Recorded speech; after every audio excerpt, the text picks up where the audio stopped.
ಕರ್ನಾಟಕ ರಾಜ್ಯದ ಎಲ್ಲ ರೈತ ಬಂಧುಗಳಲ್ಲಿ ಮನವಿ ಮಾಡೋದೇನಪ್ಪ ಅಂದರೆ, ಇತ್ತೀಚಿನ ದಿನಗಳಲ್ಲಿ ರೈತ ಕುಟುಂಬದ ಗಂಡು ಮಕ್ಕಳಿಗೆ ವಧುಗಳು ಸಿಗ್ತಾ ಇಲ್ಲ.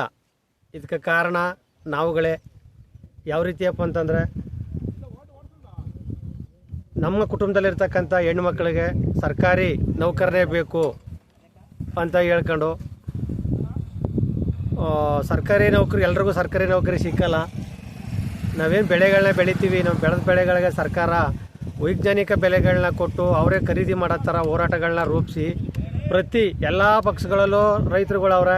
ಆದರೆ ಎಲ್ಲರೂ ಒಗ್ಗಟ್ಟಾಗಿ ಈ ಒಂದು ನೀತಿಗಳನ್ನ ರೂಪಿಸಿ ರೈತರ ಮಕ್ಕಳುಗಳ ಭವಿಷ್ಯನ ಮೇಲ್ತನ್ನಿ. ಯಾಕೆಂತಂದರೆ ಮುಂದಿನ ದಿನಗಳಲ್ಲಿ ಇದೇ ರೀತಿ ಮದುವೆ ಆಗದೆ ಮಕ್ಕಳುಗಳು ಉಳ್ಕೊಂಡ್ರೆ ಮನೆಗಳಲ್ಲಿ ರೈತ ಕುಲನೇ ನಾಶ ಆಯ್ತದೆ. ಮುಂದಿನ ದಿನದಲ್ಲಿ ಹೆಚ್ಚಿನ ಒಂದು ಬೇಡಿಕೆ ಇರ್ತಕ್ಕಂಥ ವಲಯ ಅಂತಂದರೆ ಕೃಷಿ ವಲಯನೇ.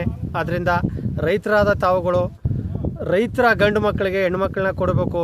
ಇದ್ರ ಜೊತೆಗೆ ಸರ್ಕಾರ ಕೂಡ ಹೆಚ್ಚಿನ ಜವಾಬ್ದಾರಿಯನ್ನು ತಗೊಂಡು ರೈತ ಕುಲಕ್ಕೆ ಆಗಬೇಕಾಗಿರ್ತಕ್ಕಂಥ ಏನೇನು ಅನುಕೂಲಗಳಿದೆ ಅದನ್ನು ತುರ್ತಾಗಿ ಮಾಡಬೇಕು ಅಂತ ಮನವಿಯನ್ನು ಮಾಡ್ತೀನಿ.